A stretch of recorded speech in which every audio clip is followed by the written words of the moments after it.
সালাম জানাই। আসসালামু আলাইকুম। আমাদের মাননীয় মন্ত্রী মহোদয় বলেছে যে আমরা একটা মিটিং এ ছিলাম, সেখানে আমরা আপনাদের এই খবর দেখতে পেয়ে আমরা ছুটে এসেছি যে আসলে বিষয়টা কি জানার জন্য। এবং আপনারা লক্ষ্য করেছেন যে এই বছর ঈদ উল ফিতরে অন্যান্য সময় যে শ্রমিক অসন্তোষ, বেতন, বোনাসের দাবিতে আন্দোলন হয়, এবার কিন্তু সেরকম হয় নাই।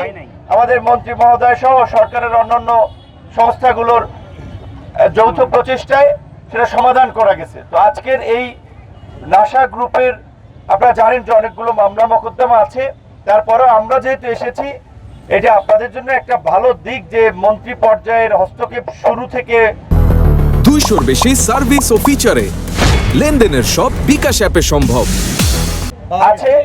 এবং আগামীকালকে যেটা আমাদের আপনাদের প্রতিনিধি উনি সুন্দরভাবে বলতে পারেন, আগামীকালকে মালিক পক্ষ, সরকার পক্ষ, বিজেএমই সহ আরো প্রশাসনিক যারা এটার সাথে ইনভলভমেন্ট, তাদের সাথে আলাপ আলোচনা করে আপনাদের দেনা পাওনা কিংবা কিভাবে কি করা যায় সেই বিষয়ে একটা সুরাহা করব।